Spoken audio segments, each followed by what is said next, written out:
I wanted to talk about what was going on today because I know I posted an update yesterday. Well, guess what?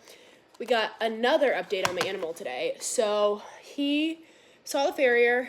I'm getting ready to go out with some friends, but he saw the farrier this morning, and I literally cried for an hour after the fact.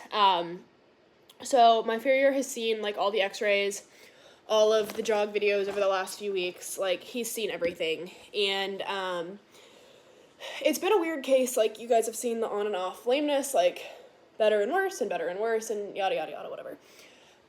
He started looking at his hind feet and like rasped a little bit of the hoof wall off, and right under that like first layer of hoof wall, his hind feet, he's got white hind feet, so he's got like white socks, so his hinds are white, and behind his hoof wall, his foot was purple. Like, both feet, both hind feet were 110% purple. I will insert a picture right here.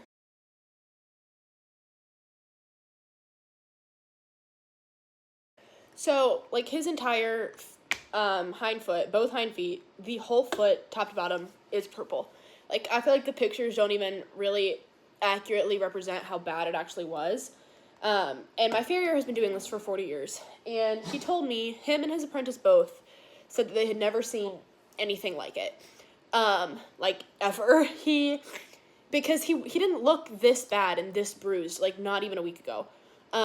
Which is just crazy, because he got his feet done and his hinds and everything done 3 weeks ago. Like a week before the lameness started. The vet didn't even really see all that bruising. Granted, we didn't, like, shave off hoof wall at the vet, whatever.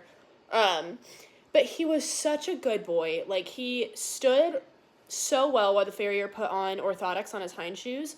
So he got these like 3D printed frog and heel support shoes, and then pour in pads, or like pour in, so like a 3D printed pad, and then stuff poured into the pad. And he was in so much pain, but he was trying so hard to be a good boy. And he did, like, he walked off sounder than he has looked in months. But I had a raging meltdown. I'm still having a raging meltdown because I just, like, genuinely feel so awful that, like, this is probably months upon months of trauma that I missed, that I didn't see, that I didn't catch, that I was not aware of.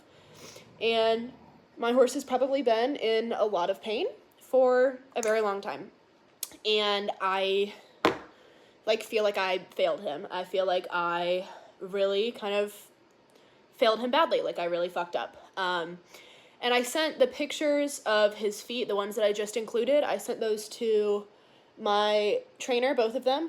And my trainer's comment that literally just, like, broke my heart was like, wow, it just goes to show you how willing he is and how much he really tries his heart out for you.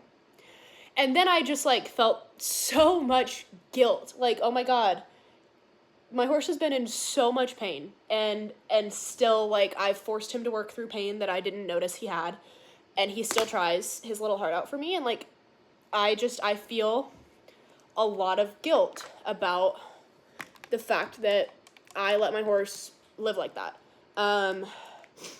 And so that's hard. And so, like, I just wanted to be honest about that struggle that I'm having. So he walked off 1,000% more sound in his orthotics. Like, he walked off with energy that he has not had in a very long time. I do feel like a little bit, I've been saying on this account, on this page, for 3 weeks, I think there's something wrong with my horse. I've been telling people for a while, like, he had a lesson. My dressage trainer did some groundwork, like long lining with him in probably beginning of June. Yeah, beginning of June. And he was so bad. She was just trying to get him to, like, really tuck his hind feet under, and he was rearing, which, like, my horse is perfect and does not rear. And I was like, oh, something is bad wrong. And I called, like, a couple of my friends whose opinions I trust, and we had all kind of thought, like, you know, he's only 4, maybe we're over-facing him, maybe we pushed him too hard, too fast, like, let's dial it back. Maybe he has ulcers. So I dialed back training. I took it back to basic, like, let's act like you know nothing. and I started treating ulcer meds. So I thought maybe it was a training issue. Maybe we overfaced him.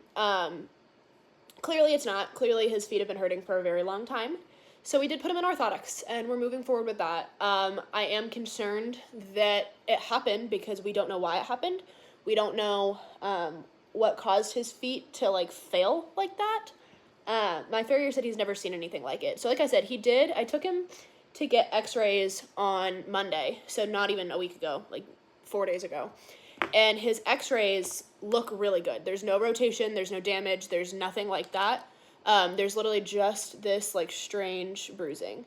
So, I don't think that he's, like, foundering or anything. The two vets that have seen him, no one has said anything about laminitis. The two farriers that have seen him, no one says anything about laminitis. Part of me, I don't know, I'm stressing about his diet. I'm stressing about maybe the sugar that he's eating. Maybe that had something to do with it. There's a lot that I just don't know. And I'm a little panicking about, like, what do I do moving forward? He's sound in these shoes. Do I just, like, go back to training business as usual? Do I spend thousands of dollars and all this time and money and energy going down a wormhole to figure out why this happened? Like, what do I do? I tweeted the pictures that I posted, and I had someone say that the only time they've seen anything like this was also a laminitic episode, and that they pulled their horse off sugar and it got better. So now I'm like, should I do that? But I'm like, none of the vets that have seen him, and he's seen several vets, several farriers, none of them have thought that. And I do tend to be very, very, very, like, over analytical, and, like, overthink things. So if the farriers and vets that are seeing him don't think that he's foundering, like, I should probably get that idea out of my head before I drive myself crazy. But I don't know. That's my update, I guess. That's how today went. I just feel really, really guilty, and I feel like I failed him. And I was talking through it with several people, and, like, I just feel like there are so many things I could have done better, and I could have advocated for him better. And I feel like I probably really, like, hurt our relationship because he didn't feel good, and I forced him to work anyways, and like, the past couple, like, month or so when he's been pretty bad behaviorally and I didn't listen, like, that sucks, to feel like I screwed up. So my farrier is actually going to, like, a national conference, not this weekend, but next weekend, and he asked if he could present my horse and talk to people about my horse because he was so baffled. So he took a ton of pictures and videos and is going to kind of consult with some people, and they're going to use them as a case study next weekend, so that's cool. And I guess I'm just going to kind of keep chugging along. I don't know. I feel really bad, and I almost, like, I don't want to ride him because I feel like I screwed up really bad, and I don't want him to hate me, and I feel like he probably does hate me, because, like, I would hate me too if I had to work like that. So, yeah, that's where I'm at right now. Again, if you have any similar experiences, please share them. Like, I would love to talk to people about this because it's just crazy. Like, the level of trauma in those feet is not something I've ever seen before, especially because, like, we don't know the cause. Like, I got him in October. It's July right now. And with the exception of a couple, like, weekend trips, like, I've had eyes on him every single day for the last 9-10 months. With the exception of, like, a couple days here and there, like, I have had eyes on him every single day. People that I trust have had eyes on him every single day. And so I just, like, I don't know what could have happened that could have ended up here. And I'm just a little panicked about it. I'm panicked. Yeah, clearly I've been running my mouth for 7 minutes and 45 seconds. Clearly I'm panicking. So yeah, I'm going to stop rambling because this video has gotten far longer than I intended it to be, but I have been spiraling in my house since I got home from the farrier 4 hours ago, so I figured I might as well spiral to my phone and post that spiral on the internet. So that's what this video is. Anyways, deuces.